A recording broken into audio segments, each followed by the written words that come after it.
오늘날 우리는 매우 혼란스러운 시대를 살아가고 있습니다. 당연시 여겼던 것들이 질문 앞에 서게 되는 그런 시대를 맞이하고 있습니다. 왜 인간은 모여 살기 시작했을까? 많은 사람들이 세 가지 이유를 대는 것을 볼 수 있었습니다. 첫째는 생존에 모여 사는 것이 유리하기 때문이다 라는 것입니다.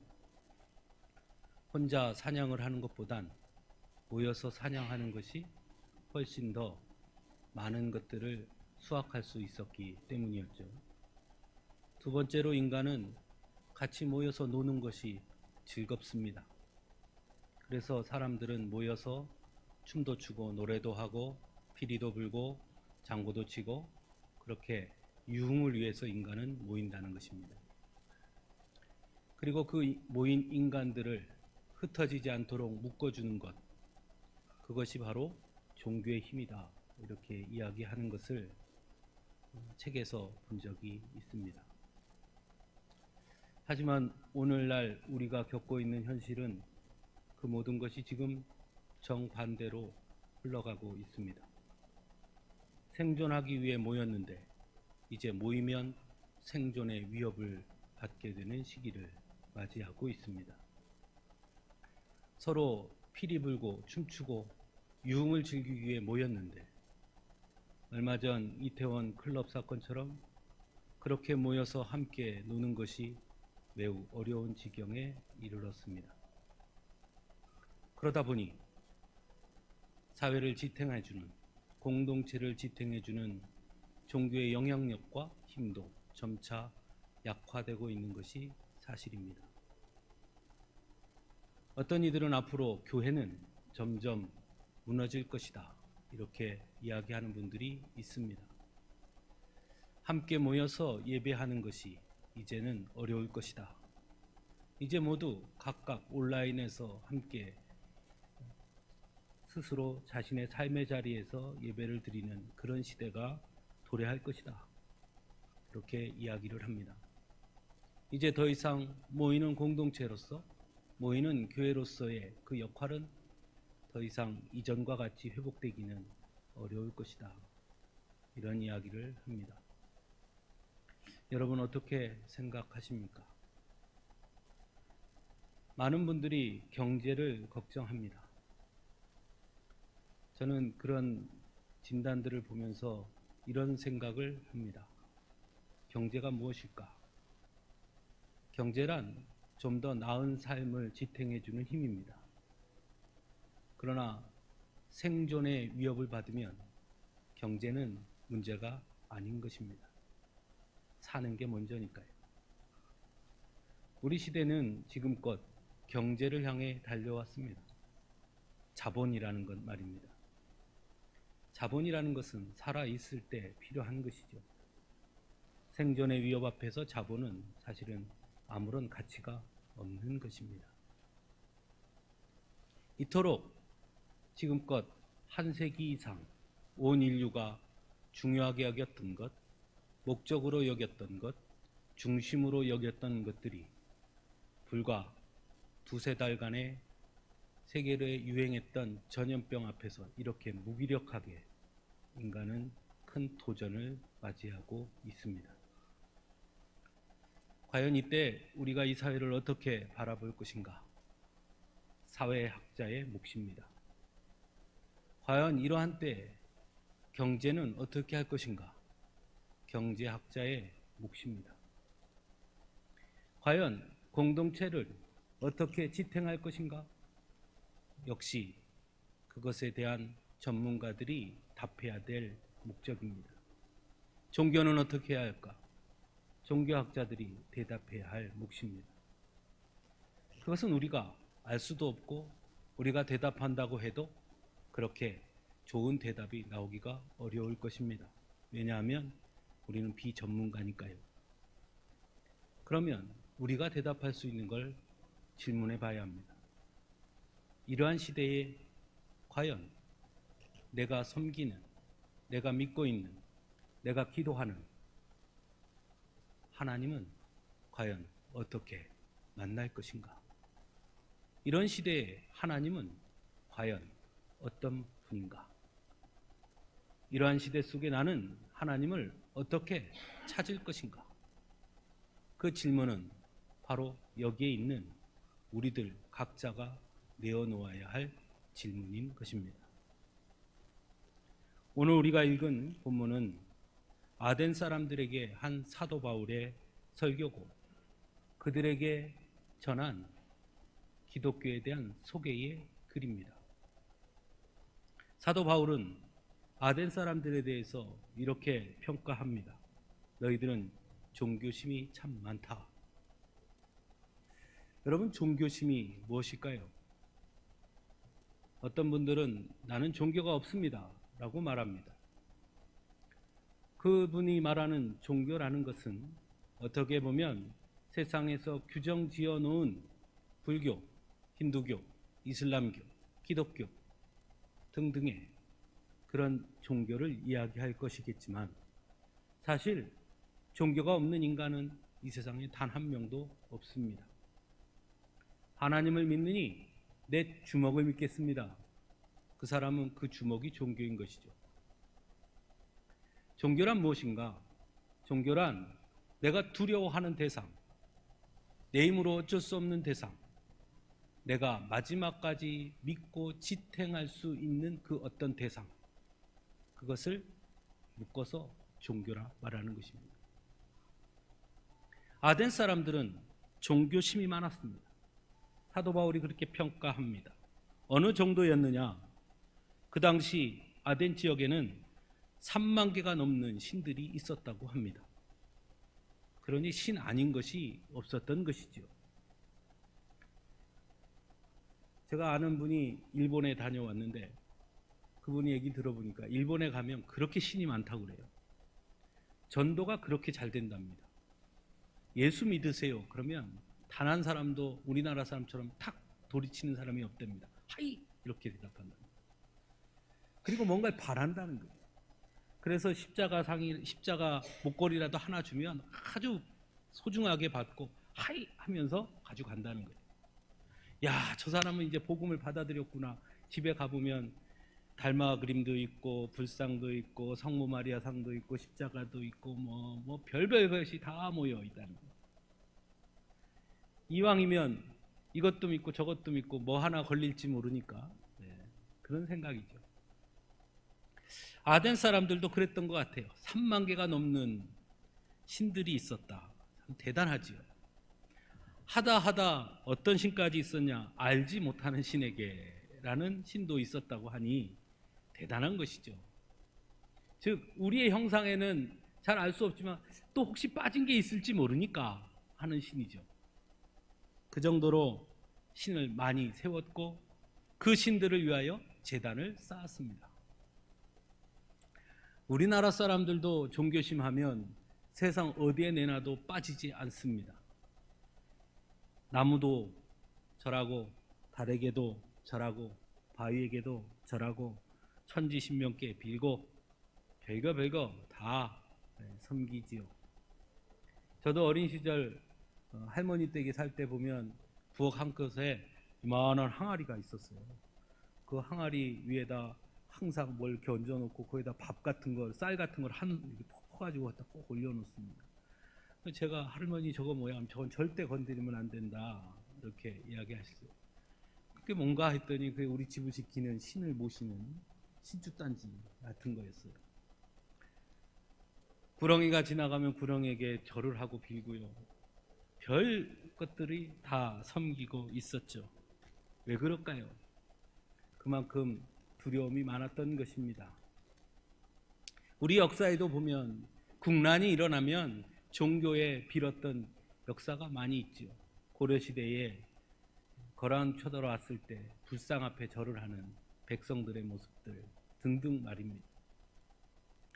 이처럼 종교의 근본은 인간의 연약함이요 두려움이요 그것이 곧 어떤 형상에 기이하여서 그 형상 앞에 자신의 두려움과 자신의 불안감을 투영하기 위해 만든 그 형상을 의지하는 힘, 그것이 어떻게 보면 종교심이라 할 수 있을 것입니다. 왜 사람은 나무나 돌이나 이런 것들에 귀의할까요? 사도 바울은 아덴 사람들이 3만 개가 넘는 그 신을 섬긴 이유를 아주 정확하게 꿰뚫고 있습니다. 그 이유는 너희들이 신이 어떤 분인지 알지 못하기 때문이라는 것입니다. 즉 다시 표현하면 도대체 너희들이 의지하고 있는 그 대상이 어떤 분인지, 그 존재가 어떤 존재인지를 알지 못한, 그래서 막연한 두려움으로 그들을 섬기고 있기 때문이다 라고 말합니다.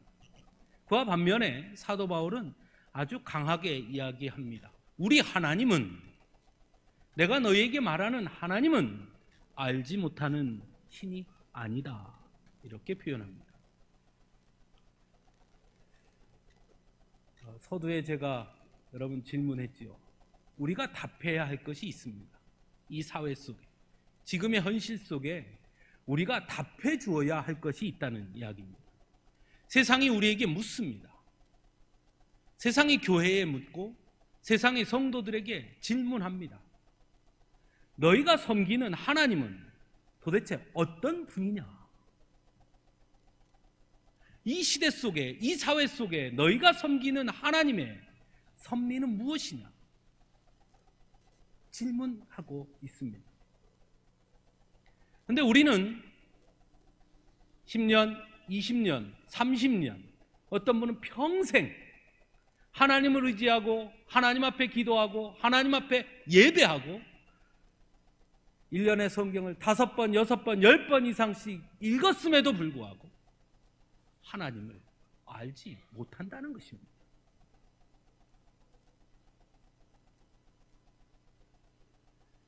우리 솔직하게 터놓고 이야기해 봅시다.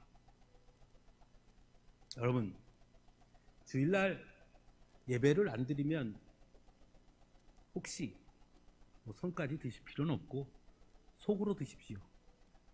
주일날 예배를 안 드리면 왠지 찜찜하십니까? 어떻게? 좀 두려움이 생깁니까? 그것이 한 달쯤 지나면 좀 겁도 나십니까? 그러던 중 설거지를 하다가 접시가 깨지면 왠지 그러던 중 멀리 있던 자녀가 전화해서 무슨 일이 있다고 하면 왠지 가슴이 덜컥 내려앉으며 머릿속으로 제일 먼저 떠오르는 생각은 내가 예배를 2주 빠졌더니만. 혹시 그러십니까? 아니라고 자신 있게 말할 수 있는 분이 있습니까? 아니어야 합니까? 그러면 2주를 빠져도, 한 달을 빠져도, 1년을 빠져도 아무렇지도 않는 게 그럼 옳은 겁니까? 아니면 예배를 빠지면 두려워하고 불안해하는 것이 옳은 겁니까?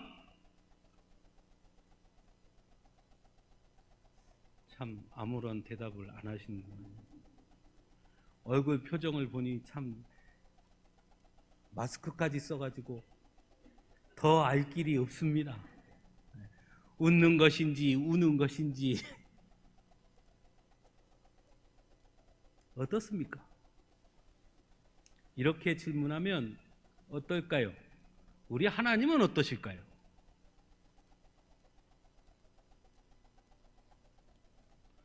우리 하나님은 출석 체크하고 계실까요? 야, 조 목사야, 너 2주 빠졌다. 그래, 언제까지 빠지나 보자. 하실까요? 우리 역시 하나님을 우리가 예배하는 그 이유가 알지 못하는 신에게 찾아가는 이들과 똑같은 두려움을 해소하기 위해서, 불안감을 없애기 위해서, 다만 이름이 다르고 예배의 형태가 다르고 모습이 다를지언정 그 중심이 절에 가서 불공을 드리는 이들이나 바위에 절하는 이들이나 나무에 절하는 이들과 똑같다면, 그러면 우리 하나님이 그들과 똑같은 것입니까?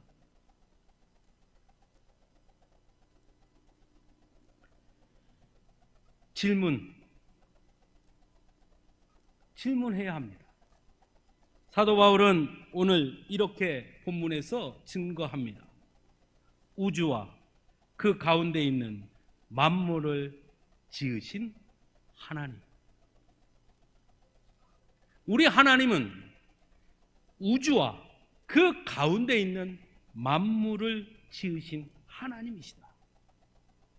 즉, 이 세상의 모든 것의 주인이시다.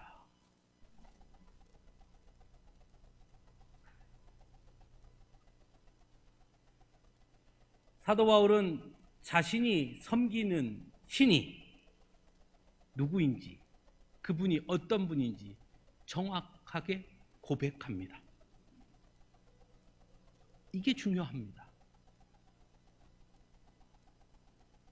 가끔 장난하듯이 만나는 사람들에게 또는 청년들에게 또는 학생들에게 제가 질문할 때가 있습니다. 요즘은 코로나 때문에 많이 못 만나지만 가끔 이렇게 질문합니다.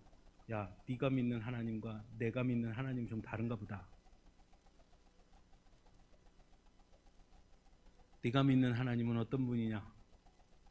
이렇게 질문할 때가 있습니다. 단 한 번도 대답을 들어본 적이 없습니다. 여러분에게 질문해 봅시다.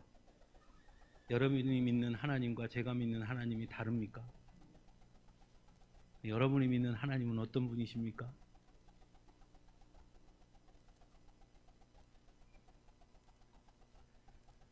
많은 사람들이 하나님을 알지 못하기 때문에 그래서 어떻게 하느냐?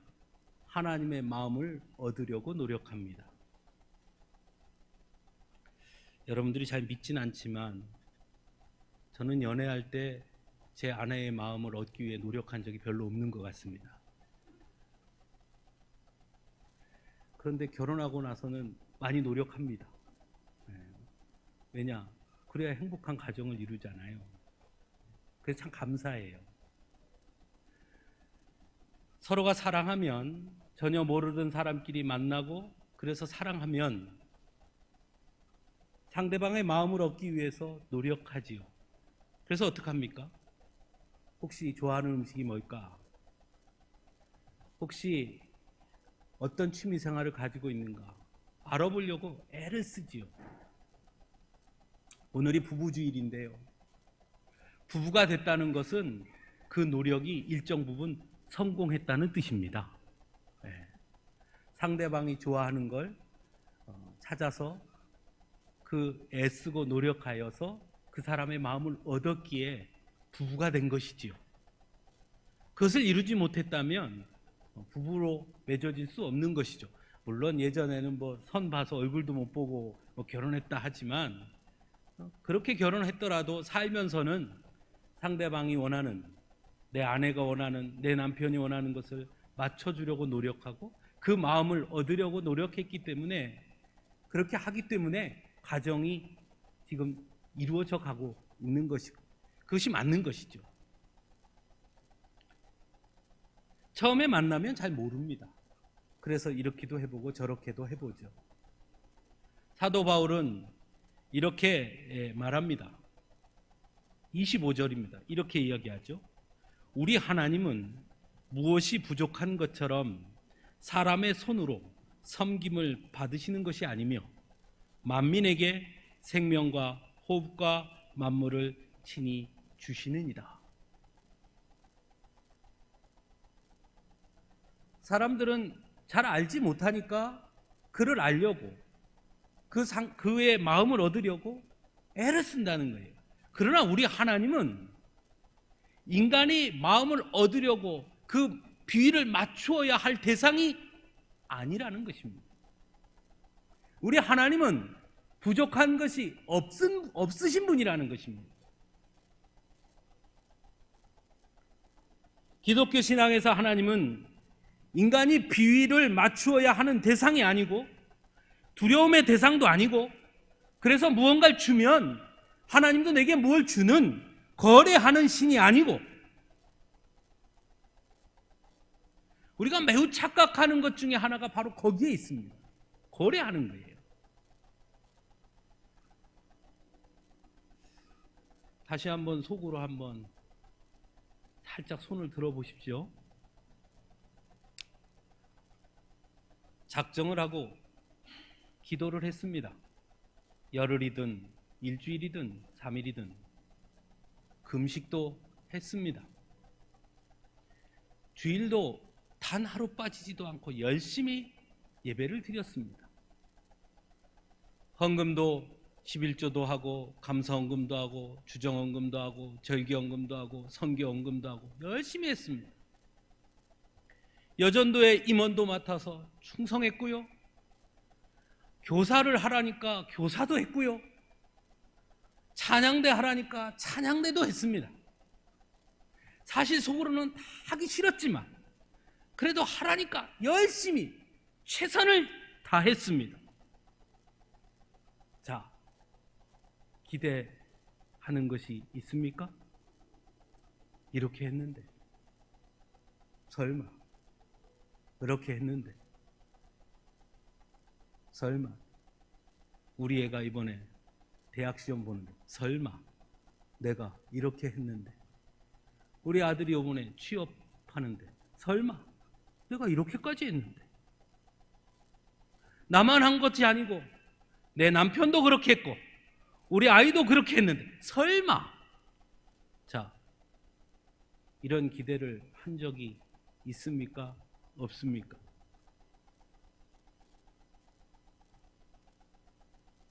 자, 그 기대대로 아이가 시험에 합격했습니다.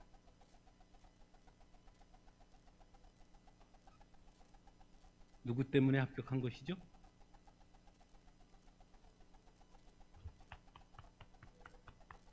내가 노력해서죠. 아이가 떨어졌습니다. 어떤 마음이 들죠? 억울하죠. 분하죠. 사기 맞은 것 같죠. 속은 것 같죠. 자, 그런 마음 안 드십니까?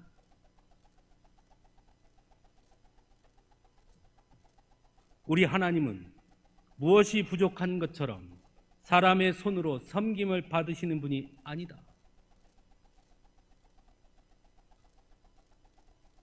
여러분, 우리가 예배하는 것이, 헌신하는 것이, 헌금하는 것이 무엇을 받기 위함입니까? 아닙니까? 그럼 왜 합니까?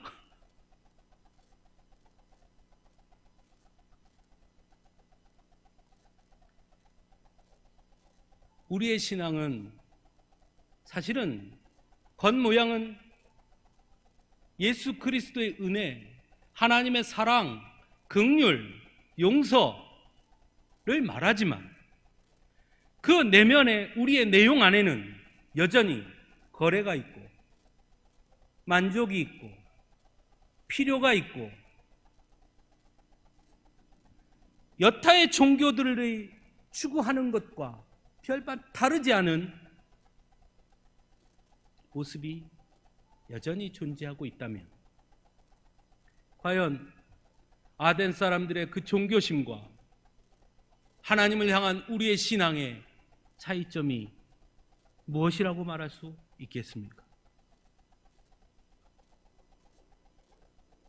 얼마 전 그런 얘기를 들은 적이 있어요. 코로나 때문에 우리 교회도 2달 가까이 온라인 예배를 드렸었습니다. 제가 매주일 헌금 그걸 이렇게 보면 온라인 예배로 드리면 아무래도 헌금이 줄어들 수밖에 없죠. 그런데 얘기를 들어보니까 증심사는 더 늘었다는 거예요. 거기도 2달 동안 딱 닫았어요. 거기도 모인 법회하지 않았습니다. 그런데 거기는 오히려 늘었다는 거예요. 왜 그럴까? 이유는 간단했어요. 우리는 다 모여서 예배할 때 헌금합니다. 근데 절은 모인 법회는 하지 않지만 월요일 날도 올라가고 화요일 날도 올라가고 수요일 날도 올라가는 사람들이 많아요. 개인적으로 가서 뭐 합니까? 절하고 앞에서 스님은 하는 것도 별로 없어요. 그러니까 두드리고 뭐 알아듣지도 못하는 이거 하고 그럼 그 뒤에서 이렇게 하면서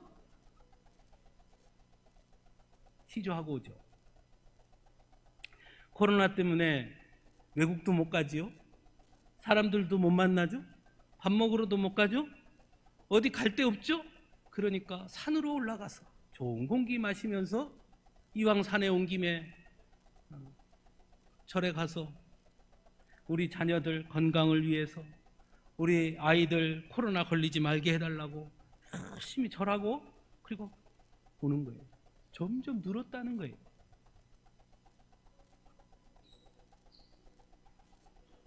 저는 그 얘기를 듣고 생각한 것이 있습니다. 왜 교회는 코로나 앞에 이렇게 어려움을 겪을까? 헌금 얘기가 아닙니다. 우리의 신앙이 매우 연약하기 때문이다 하는 겁니다. 1대1의 만남이 없다는 거예요. 혼자 하나님을 만나고 혼자 하나님을 섬기고 혼자 하나님과 대화하는 그 준비가 되어 있지 못하다는 겁니다.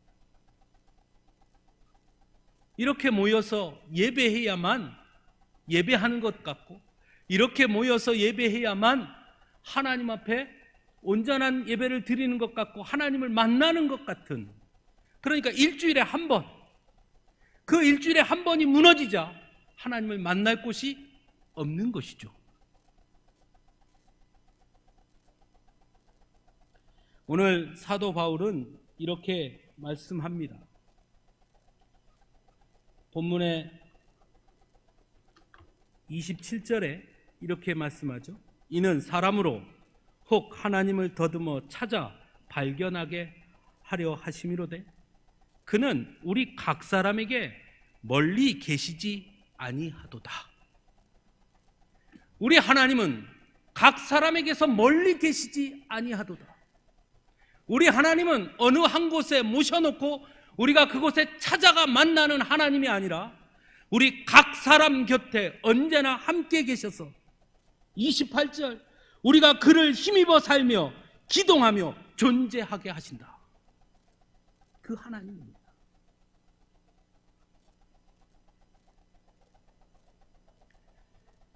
그러나 우리가 그 하나님을 모른다는 겁니다. 저는 오늘 제목을 하나님 찾기 이렇게 정해봤습니다. 숨은 그림에서 무언가를 찾자라는 뜻이 아니라 내가 섬기고 있는 하나님을 내 삶의 가운데서 내 중심에서 찾아야 한다 하는 것입니다. 우리의 각 사람에게서 멀리 계시지 아니하도다라고 증거한 그 사도 바울의 증거를 되새길 수 있어야 한다는 겁니다. 하나님은 인간과 분리되어 있는 하나님이 아닙니다. 하나님은 인간의 삶과 멀리 떨어져 있어 관망하는 분이 아닙니다. 하나님은 우리가 찾아가서 그를 만족시켜야 할 대상 아닙니다. 하나님은 오히려 우리 삶 한가운데 이미 나보다 먼저 와 계시고 내 가장 가까운 데 계시며 언제나 함께 하시는 분입니다. 우리가 그를 만족시킬 대상이 아니라 그가 우리에게 부어주시는 은혜에 날마다 감사해야 할 대상입니다. 제가 질문했죠. 왜 예배합니까? 왜 헌신합니까? 왜 헌금합니까? 무엇을 얻기 위해서가 아니라 이미 받은 것에 감사해 드리는 것입니다. 왜 우리가 하나님 앞에 예배합니까? 하나님이 나의 하나님이시기에 예배하는 것입니다. 예배함으로 하나님이 내 하나님이 되는 것이 아니라 내 하나님이기에 내 삶의 주인이시기에 마땅히 예배하는 것입니다. 이것이 바뀌어 있다는 거예요. 하나님을 종교의 대상으로 만난다는 것입니다. 사실 우리의 삶을 들여다보면 떠오르는 성경의 한 장면이 있습니다. 바로 이스라엘 백성들이 광야에서 금송아지를 만들었던 일 말입니다. 그들의 눈에 모세가 보이지 않습니다. 그들은 하나님을 잃어버렸다고 생각했습니다. 왜? 모세를 통해 하나님을 봤기 때문에.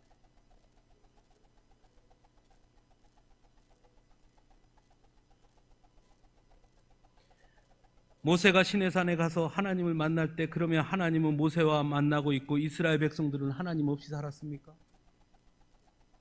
아니잖아요. 모세가 하나님입니까? 아니잖아요. 모세가 없으면 하나님이 없는 것입니까? 아니잖아요. 근데 그들은 그렇게 생각했습니다. 그래서 그들은 무언가를 만듭니다. 그게 뭡니까? 금송아지입니다. 우리의 본질은 거기에 있습니다. 하나님을 모른다는 것입니다. 아니, 하나님을 잃어버렸습니다. 하나님을 잃어버렸다고요. 내 삶에 하나님을 잃어버린 것입니다. 그래서 뭐 하느냐? 두렵습니다. 그래서 뭐 하느냐? 그래서 불안합니다. 그래서 뭐 하느냐? 걱정합니다. 그래서 어떻게 하느냐? 하나님 대신 무언가를 찾는 것입니다. 그게 무엇입니까? 그게 돈입니다. 그게 권력입니다. 그게 힘입니다. 그게 운이고요.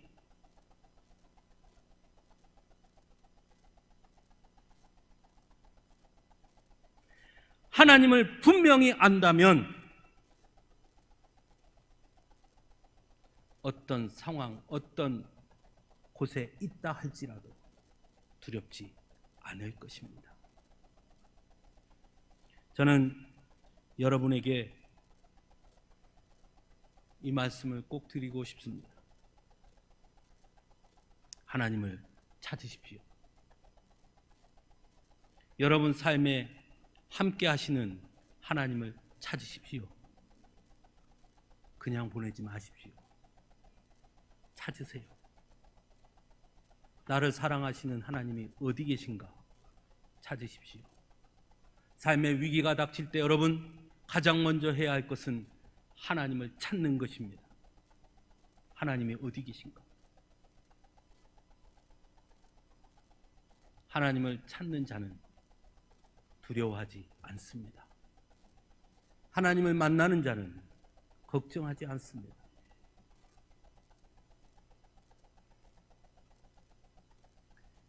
우리 복음성가 중에 이런 찬송이 있죠.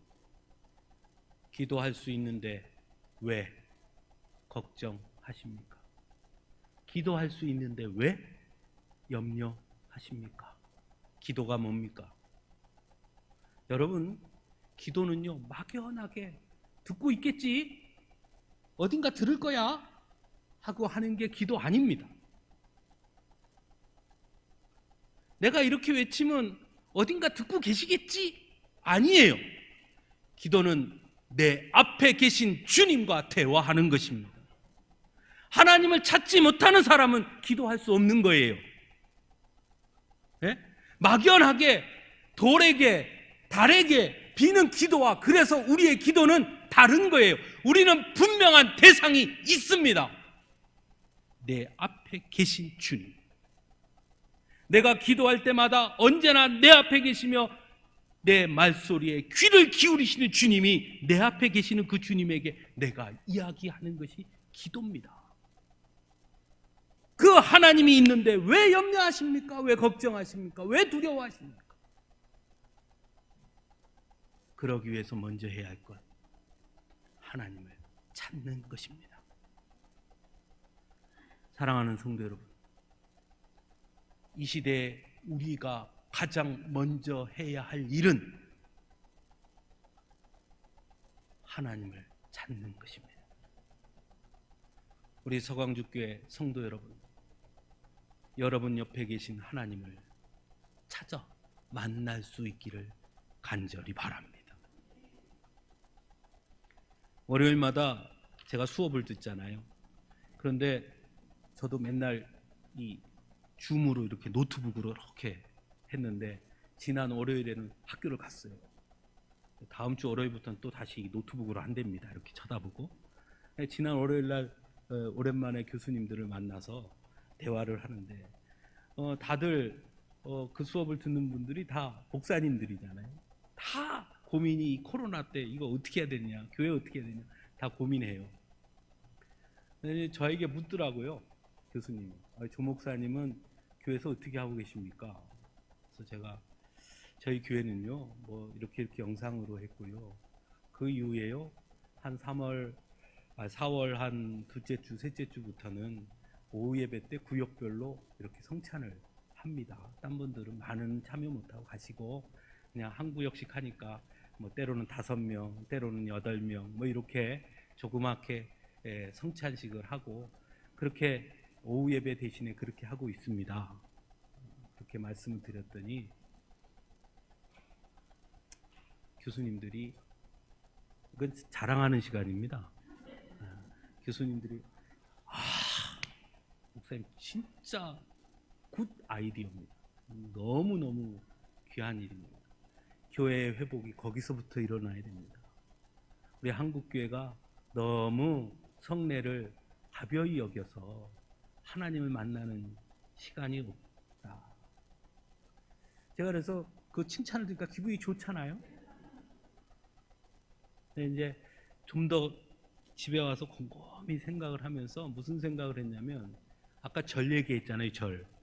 절에 찾아가면 이렇게 하고 이렇게 한다고. 교회도 앞으로 매일 오전 오후 시간을 정해서 그 시간에 항상 성찬을 다 준비해 놓고 찾아오시면 성찬을 같이 하고 떡을 나누고 잔을 나누고 말씀을 나누고 같이 기도하고 그렇게 하면 좋지 않을까? 이런 생각이 들어서 노회 때 만난 목사님한테 이거 어떨 것 같아요? 그랬더니 그 목사님 하시는 말씀이 저를 이렇게 쳐다보면서 목사님 열심히 하세요. 제가 이 말씀 드리는 이유는 오늘도 우리가 또 성찬을 할 터인데 성찬에 참여하는 여러분들 매주 구역별로 할 때마다 너무 감동적이고 너무 감사하다. 오늘도 할 터인데 그리고 마지막 주일에 성령 강림 주일에는 우리가 다 같이 성찬을 하려고 합니다. 우리가 그 이전에 우리가 매번 했던 성찬과 이번에 성찬은 조금 우리가 마음도 다시 잡고 정말 이 성찬을 통해 나의 하나님을 만나는 그런 계기가 되도록 여러분 기도 많이 하시고 준비해 주시기를 꼭 부탁을 드립니다. 같이 기도하겠습니다.